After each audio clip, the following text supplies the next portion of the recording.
Hello students, myself Dr. Vijeta and today we are going to discuss the sectional view of ovary. Students, we all know about the ovary that it is a primary reproductive organ.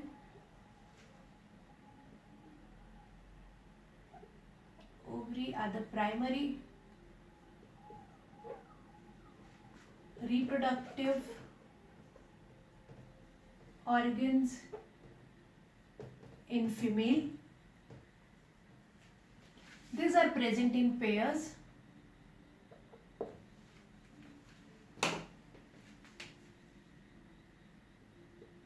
They are almond shaped.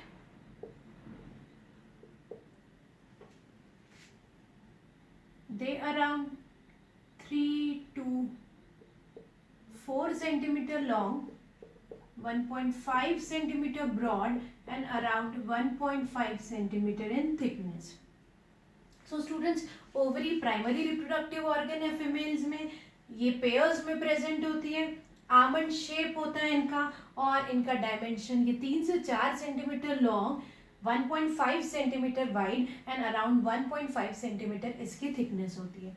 Students, ovaries जो होती है वो uterus से ovarian ligament के through attach होती है.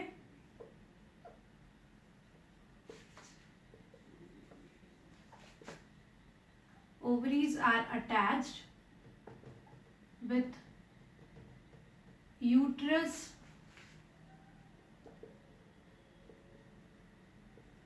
with the help of ovarian ligament. और यही ओवरी लैटरल बॉडी वॉल से अटैच होती है with the help of suspensory ligament. They are also attached with body wall through suspensory ligament.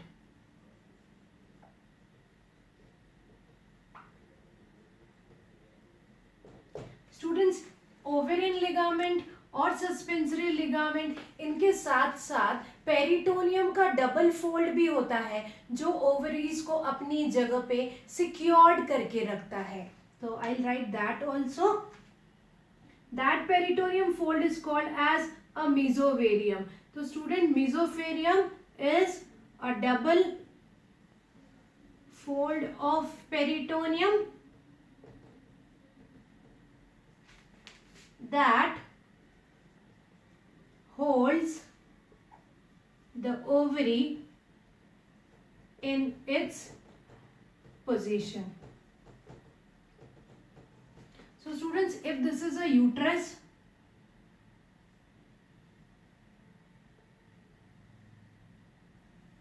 यहाँ पे प्रेजेंट होती है ओवरीज, आमंड शेप की ओवरीज. तो student, this is the ovarian ligament जिससे वो यूट्रस से अटैच है. यहाँ पे वो डॉर्सल बॉडी वॉल से अटैच होती है with the help of suspensory ligament और इसके आसपास डबल फोल्ड पेरिटोनियम का होता है जिसको मेसोवेरियम कहा जाता है. This is the ovarian ligament जिसके थ्रू ये यूट्रस से अटैच है. डॉर्सल बॉडी वॉल से जिससे अटैच होती है उसको हम सस्पेंसरी लिगामेंट बोलते हैं.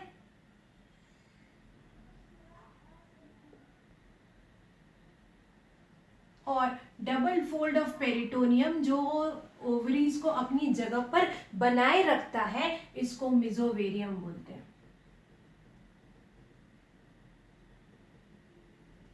Now the sectional view of ovary.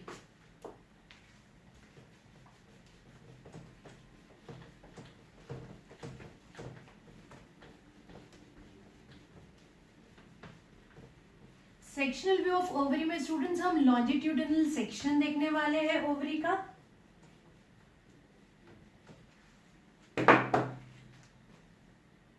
That is LS of ovary.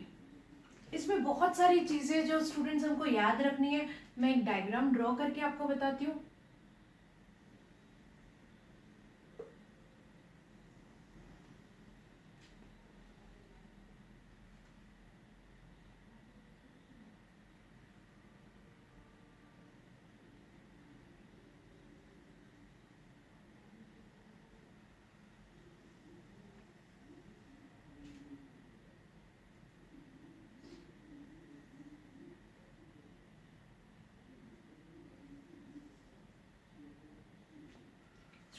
This is the longitudinal section of ovary. Longitudinal section of ovary में हम सबसे पहले देखेंगे कि it is lined by a simple layer of cuboidal germinal epithelial cells. Students, this is a single layer of cuboidal germinal epithelial cells.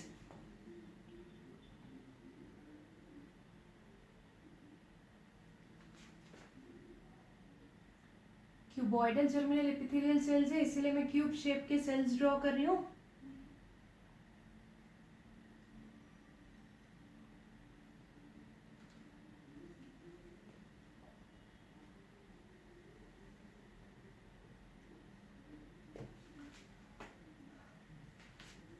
Cuboidal germinal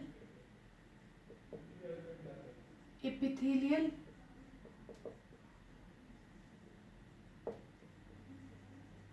cells.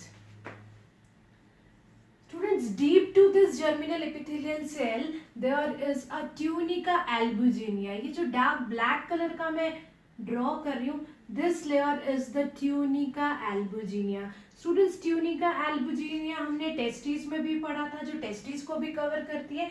वैसे ही cuboidal germinal epithelial cells के नीचे प्रेजेंट होती है second layer, that is called as the tunica albuginea. Students, this tunica albuginea is the whitish capsule of connective tissue. It is a whitish capsule of connective tissue. तो सबसे पहले हमने देखा cuboidal germinal epithelial sales. Students, cuboidal germinal epithelial sales को कई बार surface epithelial भी बोला जाता है, बिकॉज ये ओवरी को उसके पूरे सरफेस पे कवर करके रखती है. So cuboidal germinal epithelial cells are also called as the surface epithelial. Then tunica albuginea which is the second layer, उसके नीचे deep to the tunica albuginea this part is called as the cortex. So this part is the cortex, this part. So third part is the ovarian cortex. और ovarian cortex के अंदर वाला ये वाला जो part है student, that is called as ovarian medulla.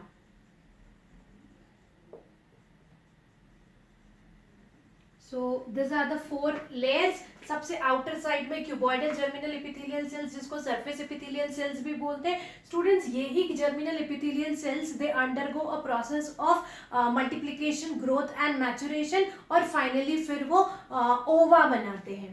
Then this is the second layer is the tunica albuginea, जो whitish capsule of connective tissue होती है. उसके बाद this part is the cortex and the inner part is the medulla.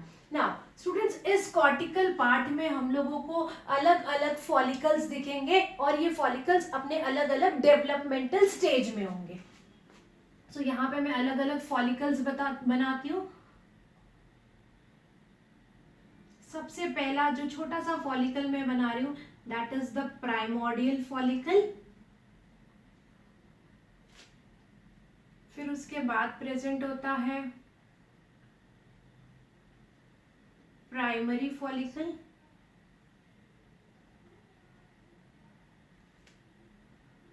Primary follicle के बाद student present होता है secondary follicle.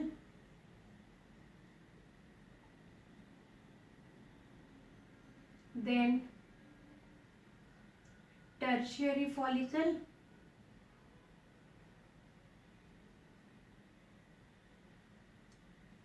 Tertiary follicle के बाद प्रेजेंट होता है मैच्योर फॉलिकल. मैच्योर फॉलिकल जिसको हम ग्राफियन फॉलिकल के नाम से भी जानते हैं.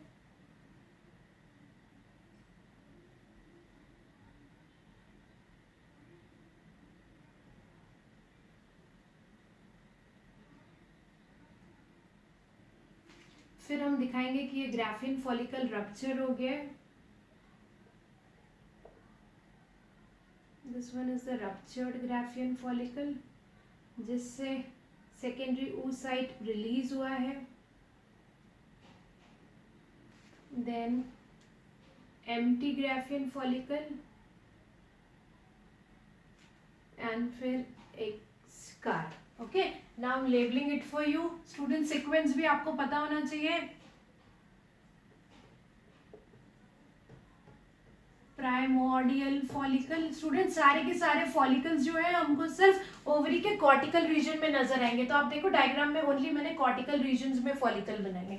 तो सबसे पहला जो फॉलिकल है दैट इज प्राइमोर्डियल फॉलिकल। उसके बाद सेकेंड वाला है प्राइमरी फॉलिकल। प्राइमरी फॉलिकल के बाद होगा सेकेंडरी फॉलिकल।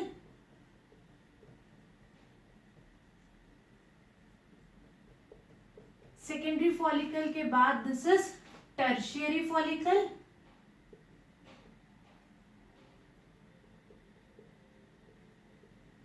टर्शियरी फॉलिकल के बाद student this one is the mature follicle. Student mature follicle को ग्राफियन फॉलिकल के नाम से जाना जाता है।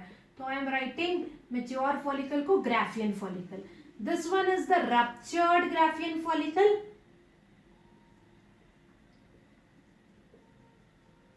Ruptured Graafian follicle. जब ग्राफियन फॉलिकल रप्चर होता है तो अपने अंदर से ये सेकेंडरी oocyte को रिलीज करता है। Secondary oocyte is the one stage earlier to that of the egg. अभी एग बना नहीं है। इस सेकेंडरी oocyte में जैसे ही स्पर्म एंटर होते हुए दिखेगा, सेकेंडरी oocyte मियोसिस सेकेंड करेगा और उसके बाद वो ओवा में कन्वर्ट होगा। तो यहाँ से अभी एग रिलीज नहीं हुआ है, सेकेंडरी oocyte रिलीज हुआ है।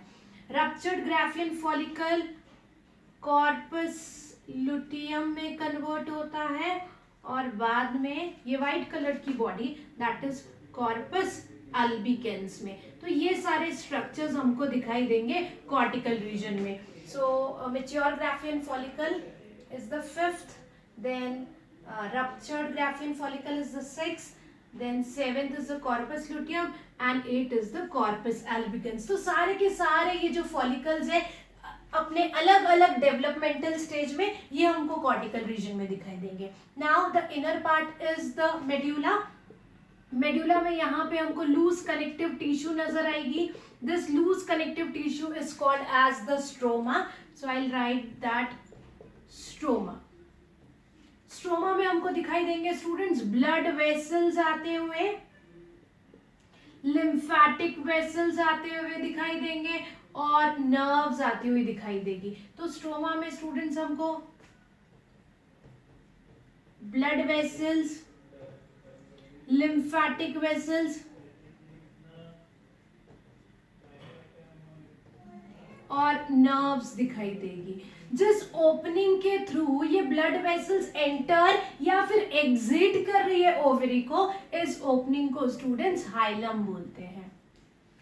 So this is all about the longitudinal section of ovary. I am repeating. सबसे पहले हमको cuboidal germinal epithelial cells दिखाई देंगे। Deep to the cuboidal epithelial germinal cells there is a tunica albuginea, which is a whitish capsule of connective tissue. Then there is a cortical region. Cortical region में हमको अलग अलग follicles अपने अलग अलग developmental stage में दिखाई देंगे। नाउ स्टूडेंट्स सबसे पहला है प्राइमोर्डियल फॉलिकल। ये स्टेजेस हमको याद रखनी होगी। प्राइमोर्डियल फॉलिकल में और डेवलपमेंट होके primary follicle, then secondary follicle, then tertiary follicle. Tertiary follicle जब मैच्योर हो जाएगा तो उसको हम ग्राफियन फॉलिकल बोलेंगे। जब ये मैच्योर ग्राफियन फॉलिकल रप्चर हो जाएगा, ये अपने अंदर से सेकेंडरी oocyte को रिलीज कर देगा। रप्चर्ड ग्राफियन फॉलिकल अगर प्रेगनेंसी मेंटेन होती है, इस सेकेंडरी oocyte को अगर स्पर्म फर्टिलाइज कर देता है, तो ये ruptured Graafian follicle corpus luteum बनकर अपने अंदर से प्रोजेस्टेरॉन हार्मोन को सिक्रीट करेगा। प्रोजेस्टेरॉन हार्मोन को ज्यादा सिक्रीट करेगा और कम अमाउंट में ये ईस्ट्रोजन, रिलैक्सिन और इनहिबिन हार्मोन को भी सिक्रीट करता है। कब तक सिक्रीट करेगा? जब तक प्लेसेंटा स्टैब्लिश नहीं हो जाता। फर्स्ट ट्राइमेस्टर के बाद प्लेसेंटा फुल्ली फॉर्म्ड हो जाता है और वो प्रोजेस्टेरॉन सिक्रीशन का काम शुरू कर देता है। लेकिन पूरे फर्स्ट ट्राइमेस्टर तक, मीन स्टार्टिंग के 3 मंथ्स तक, this corpus luteum secretes the progesterone for maintaining the pregnancy as well as for establishing the placenta. And then it degenerates into a white colored scar that is called as the corpus albicans. Students, अगर this secondary oocyte is not fertilized by the sperm, अगर कोई fertilisation की process नहीं होती है, pregnancy maintain नहीं होती है, तब भी कॉर्पस लुटियम एक येलो कलर की ये जो बॉडी होती है, ये 2 वीक्स तक अपने अंदर से प्रोजेस्टेरॉन सिक्रीट करती है, and after 2 weeks it develops into a degenerates into a white coloured body, that is corpus albicans. So students, this corpus luteum is a yellow colored body and this corpus albicans is a white scar. Student, this corpus luteum is also called as a temporary endocrine gland, because ये एक ऐसा temporary structure है जो अपने अंदर से hormone secrete करता है, प्रोजेस्टेरॉन ज्यादा अमाउंट में और कम अमाउंट में estrogen, relaxin and inhibin. So student, this is all about the transverse section, longitudinal section of ovary. Now students, what is the difference between these follicles? If we talk about the primordial follicle, अगर हम primordial follicle की बात करेंगे तो students, primordial follicle is a primary oocyte. This is the nucleus of primary oocyte and this is the plasma membrane of primary oocyte, जिसको oollema कहा जाता है. ये this is the primary oocyte and it is surrounded by the flat epithelial cells. This structure is called as the primordial follicle. Now this primordial follicle, they will develop into a primary follicle. ये primary follicle में develop होंगे, means ये जो follicle sales है इनमें proliferation की process होगी और वो मल्टी लेयर्ड स्ट्रक्चर में कन्वर्ट हो जाएंगे. जब ये मल्टी लेयर्ड स्ट्रक्चर में कन्वर्ट हो जाते हैं, मींस प्राइमोडियल फॉलिकल से जब ये प्राइमरी फॉलिकल सेकेंडरी फॉलिकल बनने लग जाते हैं, तो ये जो फॉलिकल सेल्स हैं ये मल्टी लेयर्ड बहुत सारी लेयर्स बनाना शुरू कर देते हैं. जब ये बहुत सारी लेयर्स बनाना शुरू कर देते हैं, तभी इन फॉलिकुलर सेल्स को ग्रैनुलोसा सेल्स कहा जाता है. ये ग्रैनुलोसा सेल्स जो रहते हैं ये फीमेल हार्मोन ईस्ट्रोजन सिक्रीट करते हैं. इसका मतलब ये होता है कि जैसे जैसे फॉलिकल्स डेवलप होना शुरू हो जाते हैं, वैसे वैसे ग्रैनुलोसा सेल्स बढ़ने लग जाते हैं और ज्यादा से ज्यादा अमाउंट में ओवरी ईस्ट्रोजन हार्मोन को सिक्रीट करना चालू कर देती है. फॉलिकल्स के डेवलप होने की प्रोसेस को स्टूडेंट फॉलिक्यूलोजेनेसिस भी कहा जाता है. एक इंपॉर्टेंट बात आपको फॉलिक्यूलोजेनेसिस के बारे में भी बतानी है.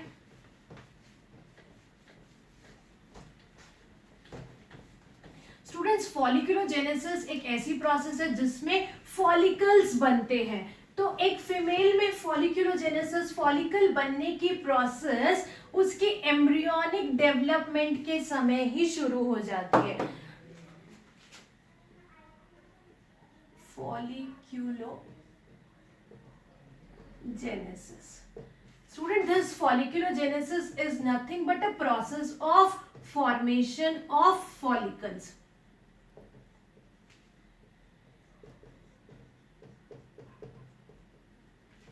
So students, जैसे कि मैंने आपको बताया कि ये फॉलिकल्स बनने की जो प्रोसेस होती है ये एक फीमेल में उसके एम्ब्रियोनिक लाइफ में ही शुरू हो जाती है. सपोज एक एम्ब्रियो है जिसका जेंडर है फीमेल. जब ये अपने 1 मंथ ऑफ एम्ब्रियोनिक लाइफ में होती है, 1 मंथ ऑफ एम्ब्रियोनिक स्टेज, जब ये female 1 month of embryonic stage में होती है, तभी उसकी ओवरीज में 1700 अराउंड प्राइमरी फॉलिकल्स प्रेजेंट होते हैं. यही फीमेल जब 2 मंथ्स ऑफ एम्ब्रियोनिक स्टेज में हो जाती है, तब लगभग 6 lakhs ऑफ प्राइमरी फॉलिकल्स इसके ओवरीज में प्रेजेंट होते हैं. नाउ जब ये फीमेल एम्ब्रियो 5 मंथ्स का हो जाता है, तब इसकी बॉडी में लगभग 7 मिलियंस प्राइमरी फॉलिकल्स प्रेजेंट होते हैं. मतलब प्राइमरी फॉलिकल्स एम्ब्रियोनिक लाइफ में ही बनना चालू हो जाते हैं एंड कंटिन्यूस ये प्रोलिफरेट होते रहते हैं बहुत तेजी से। नाउ स्टूडेंट, जब ये फीमेल एम्ब्रियो 5 मंथ्स का हो जाता है, जब उसकी बॉडी में लगभग 7 मिलियन प्राइमरी फॉलिकल्स हो जाते हैं, 5 मंथ्स के बाद all this primary follicles they undergo a process of degeneration. ये फॉलिकल्स डीजनरेट होना चालू हो जाते हैं। डीजनरेशन मतलब स्टूडेंट्स ये श्रिंक होना चालू हो जाते हैं, that is called as a shrinkage which is also called as atresia. So 5 months of embryonic life के बाद ये फॉलिकल्स जो है ये डीजनरेट होने लग जाते हैं। The process of degeneration of this follicle is called as atresia. तो जब यही फीमेल बर्थ लेती है तो बर्थ के टाइम इसकी ओवरीज में around 1 million of primary follicles present रहते हैं। Now even after the birth the process of atresia continuous till puberty. जब ये फीमेल प्यूबर्टी अटेंड कर लेती है at the age of around 12 to 13 years, तब लगभग उसकी बॉडी में 4 to 5,000 प्राइमरी फॉलिकल्स बचते हैं। सो स्टूडेंट्स, इसीलिए बोला जाता है कि जो फीमेल में oogenesis की प्रोसेस है दैट इज डिसकंटिन्यूअस प्रोसेस। जैसे कि हमने स्पर्मेटोजेनेसिस में देखा था, स्पर्म फॉर्मेशन की प्रोसेस एक कंटिन्यूअस प्रोसेस थी, वहां पे बीच में कोई गैप नहीं था। लेकिन फीमेल की बॉडी में अगर आप देखोगे तो एम्ब्रियोनिक स्टेज से ही फॉलिकल्स बनना शुरू हो गए थे, बट 5 मंथ की जब वो फीमेल हुई तब अट्रेसिया की प्रोसेस हो रही थी टिल प्यूबर्टी, और उसके बाद फिर से डेवलपमेंट शुरू हो गया, तो बीच में एक गैप आ गया। That's why in case of a female the oogenesis is said to be a discontinuous, but this is not in case of spermatogenesis. That's why spermatogenesis is a continuous process, but oogenesis is a discontinuous process. So student, this is all about ovary in detail. Thank you students.